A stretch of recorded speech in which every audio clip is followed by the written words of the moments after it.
સુરતના પોસ્ટ ગણાતા અડાજણ વિસ્તારમાં એક બિલ્ડરના ઘરમાંથી 48 લાખ રૂપિયાની રોકડ રકમની થયેલી સનસનાટીભરી ચોરીનો ભેદ પોલીસે ગણતરીના કલાકોમાં ઉકેલી નાખ્યો છે. પોલીસે આ હાઈ પ્રોફાઇલ ચોરીના ગુનામાં કુખ્યાત તસ્કર દેવરાજ પાટીલને ચોરી કરાયેલી તમામ 48 લાખની રોકડ અને સોનાના દાગીના સાથે ઝડપી પાડ્યો છે. સુરત શહેરના અડાજણ વિસ્તારમાં એક જાણીતા બિલ્ડરના બંધ ઘરને નિશાન બનાવીને અજાણ્યા તસ્કરોએ તિજોરીમાંથી 48 લાખ રૂપિયાની રોકડ રકમની ચોરી કરી હોવાની ગંભીર ફરિયાદ પોલીસ ચોપડે નોંધાઈ હતી. ધોળા દિવસે કે મધ્યરાત્રિએ થયેલી આટલી મોટી રકમની ચોરીના પગલે સમગ્ર સુરત પોલીસ તંત્રમાં ભારે દોડધામ મચી ગઈ હતી.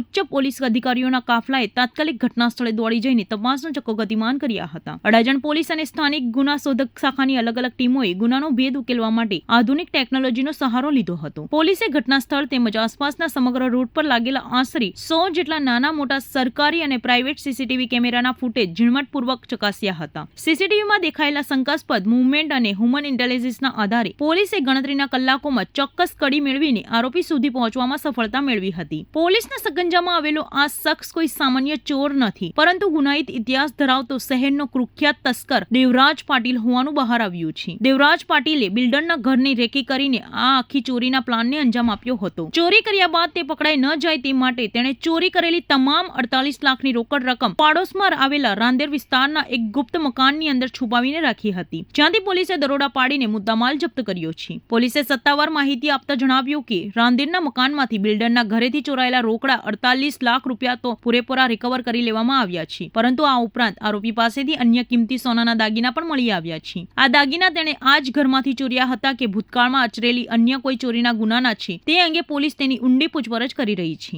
અડાજણ પોલીસે કરોડોના આસામી એવા બિલ્ડરના ઘરે થયેલી ચોરીના ગણતરીના કલાકોનો ભેદ ઉકેલીને લાખોનો મુદ્દામાલ સુરક્ષિત રીતે કબજે કરતા વેપારી આલમે રાહતનો શ્વાસ લીધો છે. કુખ્યાત દેવરાજ પાટીલ અગાઉ કયા પોલીસ સ્ટેશન વિસ્તારમાં ઘરફોડ ચોરીના ગુનામાં સંડોવાયેલો છે અને તેની ગેંગમાં અન્ય કેટલા સાગરીતો સામેલ છે તે દિશામાં અડાજણ પોલીસે રિમાન્ડ મેળવવાની તજવીજ સાથે વધુ તપાસ હાથ ધરી છે.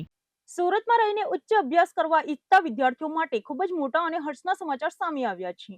પાટીદાર સેવા સમાજ દ્વારા કરોડોના ખર્ચે નવનિર્મિત જમનાબા વિદ્યાર્થી ભવન સંપૂર્ણપણે તૈયાર થઈ ગયું છે. આગામી 24 મેના રોજ રાજ્યના મુખ્યમંત્રી ભૂપેન્દ્ર પટેલના હસ્તે આ ભવનનું ભવ્ય લોકાર્પણ કરવામાં આવશે. આ ભવનમાં વિદ્યાર્થીઓ માટે અત્યાધુનિક લાઇબ્રેરીથી લઈને અનેક સુવિધાઓ ઊભી કરાઈ છે. ડાયમંડ અને સિલ્ક સિટી તરીકે ઓળખાતું સુરત શહેર હવે એજ્યુકેશન હબ તરીકે પણ ઝડપી ઉભરી રહ્યું છે. સુરતમાં બહારથી અભ્યાસ અર્થે આવતા વિદ્યાર્થીઓને રહેવા, જમવા અને ભણવા માટે ઉત્તમ વાતાવરણ મળી રહે તે હેતુથી પાટીદાર સેવા સમાજ દ્વારા એક સરાહનીય અને ભગીરથ કાર્ય કરવામાં આવ્યું છે. સમાજ દ્વારા નિર્મિત ભવ્ય જમનાબા વિદ્યાર્થી ભવન હવે નાગરિકો અને વિદ્યાર્થીઓની સેવા માટે સજ્જ થઈ ગયું છે. આગામી 24 મેના રોજ આ ભવનને વિધિવત રીતે વિદ્યાર્થીઓ માટે ખુલ્લું મૂકવામાં આવશે. આ ભવ્ય લોકાર્પણ સમારોહ રાજ્યના મુખ્યમંત્રી ભૂપેન્દ્ર પટેલના વરદ હસ્તે યોજાશે. સુરતમાં અભ્યાસ માટે આવતા ધોરણ 12 પછીના પટેલ સમાજના તમામ વિદ્યાર્થીઓ આ સુવિધાજનક ભવન અને હોસ્ટેલનો લાભ લઈ શકશે. આ ભવનમાં વિદ્યાર્થીઓ માટે માત્ર 40,000 જેટલી નજીવી વાર્ષિક ફી રાખવામાં આવી છે. આ શૈક્ષણિક પ્રકલ્પમાં સૌથી મોટી જાહેરાત એ સ્પર્ધાત્મક પરીક્ષાઓની તૈયારી કરતા વિદ્યાર્થીઓ માટે કરવામાં આવી છે. જીપીએસસી અને અન્ય સરકારી ભરતીની તૈયારીઓ કરતા વિદ્યાર્થીઓને સરકારી સહાય તેમજ પાટીદાર સેવા સમાજ તરફથી આ ભવનમાં રહેવા ભણવાની સુવિધા સંપૂર્ણપણે નિઃશુલ્ક એટલે કે ફ્રી આપવામાં આવશે, જેનાથી મધ્યમ અને ગરીબ વર્ગના તેજસ્વી યુવાનોનું અધિકારી બનવાનું સપનું સાકાર થશે. આ ભવનની મુખ્ય વિશેષતા તેની વિશાળ અને આધુનિક લાઇબ્રેરી છે. આ ડિજિટલ સુવિધા સભર લાઇબ્રેરીનો લાભ માત્ર એક સમાજ પૂરતો સીમિત નહીં રહે, પરંતુ શહેરના દરેક સમાજના જરૂરિયાતમંદ વિદ્યાર્થીઓ આ લાઇબ્રેરીનો ઉપયોગ પોતાના ઉજ્જવળ ભવિષ્ય માટે કરી શકશે. આ ઉપરાંત ભવનના પ્રાંગણમાં અખંડ ભારતના શિલ્પી સરદાર વલ્લભભાઈ પટેલની 31 ફૂટ ઊંચી અને 9 ટન વજન ધરાવતી એક અત્યંત ભવ્ય કાંસાની પ્રતિમા સ્થાપિત કરવામાં આવી છે. આ ગૌરવવતી પ્રતિમાનું અનાવરણ ગૃહ રાજ્યમંત્રી હર્ષ સંઘવીના હસ્તે કરવામાં આવશે. પાટીદાર સેવા સમાજ દ્વારા શિક્ષણ અને રાષ્ટ્રપ્રેમના સમન્વયને સમાન આ આધુનિક વિદ્યાર્થી ભવન સુરતના શૈક્ષણિક ઇતિહાસમાં એક નવો સીમાચિહ્ન સાબિત થશે. ભવનના લોકાર્પણને લઈને હાલ સૌરાષ્ટ્ર પટેલ સેવા સમાજના હોદ્દેદારો અને સ્વયંસેવકો દ્વારા રાત દિવસ એક કરીને અંતિમ તૈયારીઓને આખરી ઓપ આપી રહ્યા છે. નમસ્કાર. શ્રી સૌરાષ્ટ્ર પટેલ સેવા સમાજ સુરત તરફથી સુરતના પ્રવેશદ્વાર કામરેજ રોડ ખાતે જમનાબા વિદ્યાર્થી ભવનનું નિર્માણ થયું છે. આગામી 24/5/2026 રવિવારે માનનીય મુખ્યમંત્રી શ્રી ભૂપેન્દ્રભાઈ પટેલની ઉપસ્થિતિમાં એનું લોકાર્પણ થવાનું છે. આ લોકાર્પણ પ્રસંગે આપ સૌને પધારવા સહૃદયથી નિમંત્રણ છે. 1000 વિદ્યાર્થીની સુવિધા, 100 અતિથિઓ માટેની સુવિધા સહિતની આ જમનાબા વિદ્યાર્થી ભવનનું નિર્માણ થયું છે.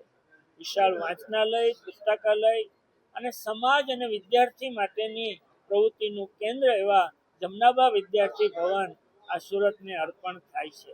સુરતના પ્રવેશદ્વારે આ ભવનમાં સરદાર સાહેબની 31 ફૂટ ઊંચી પ્રતિમા પણ સુરતની શાન અને સમાજનું ગૌરવ બનશે. બસ આપ સૌ આ લોકાર્પણ પ્રસંગે ઉપસ્થિત રહો એવું ભાવભીનું નિમંત્રણ છે. સુપ્રીમ કોર્ટના ચીફ જસ્ટિસ દ્વારા બેરોજગાર યુવાનો અને આરટીઆઈ એક્ટિવિસ્ટો માટે કથિત રીતે કોકરોચ શબ્દનો ઉપયોગ કરવામાં આવતા સુરતના શિક્ષિત યુવાનો અને સામાજિક કાર્યકરોમાં ભારે રોષ ફાટી નીકળ્યો છે.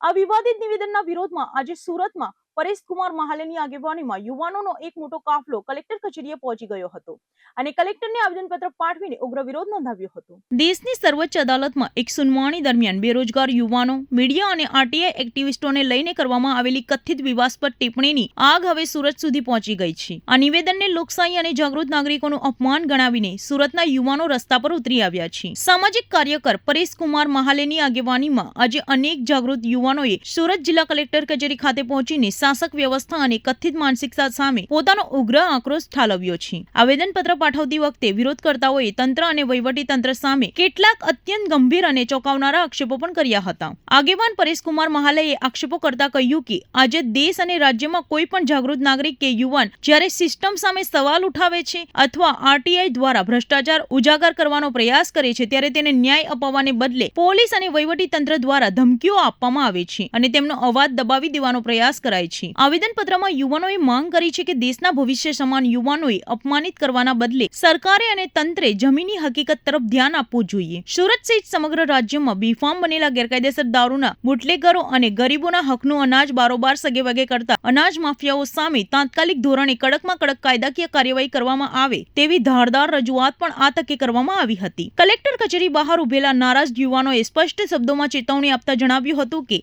વર્તમાન તંત્ર અને સરકારના આ નકારાત્મક વલણથી હવે દેશનો શિક્ષિત યુવા વર્ગ સંપૂર્ણપણે કંટાળી ગયો છે. જો લોકશાહી ઢબે સવાલ પૂછનારાઓને આ જ રીતે પરજીવી કે કોકરોચ કહીને અપમાનિત કરવામાં આવશે તો દેશના યુવાનો હવે ચૂપ નહીં બેસે અને આગામી દિવસોમાં મોટું પરિવર્તન લાવવા માટે સજ્જ થઈ ચૂક્યા છે. પોલીસે હાલ કલેક્ટર કચેરીની સુરક્ષાને ધ્યાનમાં રાખીને ચુસ્ત બંદોબસ્ત ગોઠવી દીધો છે.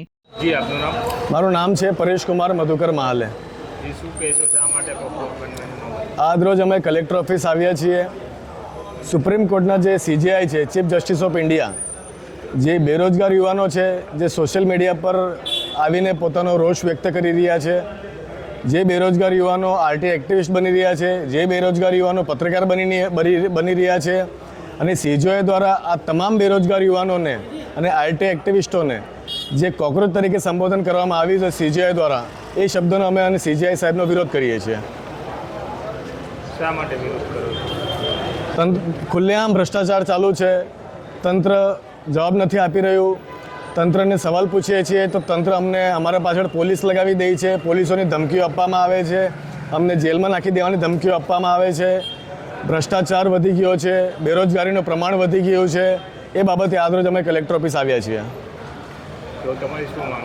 અમારી માંગણી એ જ છે, તંત્ર સુધરવું જોઈએ, લોકોના પ્રશ્નોનું નિરાકરણ આવવું જોઈએ, ગેરકાયદેસર દારૂનો ધંધા બંધ થવા જોઈએ, અનાજ માફિયાઓ ખુલ્લેઆમ અનાજ ચોરી કરી રહ્યા છે એ બધી અનાજ માફિયાઓની ચોરીઓ બંધ થવી જોઈએ.